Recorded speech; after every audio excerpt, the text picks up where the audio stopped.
Good evening and welcome to the channel's studios here in London with your international news around the world in 5. British Prime Minister Rishi Sunak says his government is looking to change the law following reports the British nurse Lucy Letby was refusing to leave her cell for sentencing. Letby was convicted of murdering 7 babies and trying to kill another 6 at the hospital where she worked in northwest London, making her one of the country's worst serial child killers. Sunak said it was cowardly for those who commit crimes to not face their victims' families. He confirmed that an independent inquiry would be held into the circumstances behind the murders. I think it's cowardly that people who commit such horrendous crimes do not face their victims and hear firsthand the impact that their crimes have had on them and their families and loved ones. Now, we are looking and have been at changing the law to make sure that that happens, and that's something that we'll bring forward in due course.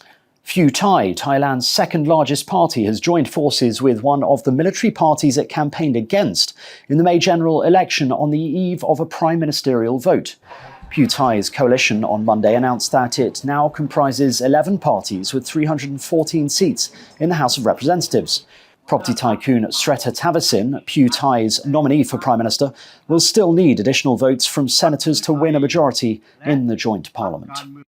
Supporters of the Guatemalan election winner Bernardo Arévalo have gathered on the streets to revel in his victory, blaring horns, waving Guatemalan flags and cheering. Guatemalan anti-corruption crusader Arévalo was voted in as president, preliminary results showed, a victory that until recently seemed impossible and which many voters hope will end years of rule dogged by allegations of graft and authoritarianism. Arévalo, a 64-year-old ex-diplomat and son of a former president, had a 58% to 37% lead over the former First Lady, Sandra Torres, with 99% of the votes counted. Donald Trump has confirmed that he will not take part in Republican presidential debates with his rivals in the race for the White House. The ex-president said one latest poll showed he had legendary numbers ahead of other hopefuls to be the party's nominee for the 2024 election. The 77-year-old said, "The public knows who I am and what a successful presidency I had." The first Republican presidential primary debate will be on the 23rd of August. Voting in the Republican primary election begins in the state of Iowa on the 15th of January. The West African regional grouping ECOWAS has dismissed as a negotiating tactic the announcement by Niger's coup leader that civilian rule cannot be restored for 3 years. L'ancien président de la République fédérale du Nigeria. The organization's political commissioner, Abdel Fattah Musa, said the timetable was unacceptable. On Saturday, General Chiani said a national dialogue was needed to lay the foundations for a new political order in Niger. ECOWAS has threatened military action to restore the ousted president. Crowds have again rallied in the capital, Niamey, in support of the coup. Somalia has announced a ban on social media platforms TikTok and Telegram and the online betting platform 1xBet. The government says these platforms are being used by terrorists and groups responsible for spreading immorality to spread graphic clips, photos and mislead society.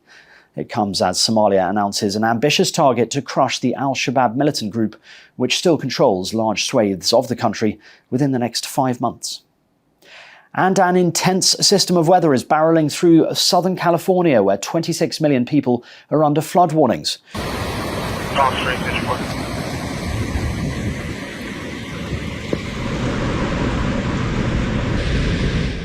Officials say Tropical Storm Hillary caused record rains. More rain fell in 1 hour in Palm Springs than its entire history, officials say. Hillary has since been downgraded to a post-tropical cyclone and is now heading north into Nevada. A state of emergency has been declared by California's governor, while President Joe Biden has ordered in federal aid. And that's your international news around the world in 5. Now back to the channel's studios in Lagos.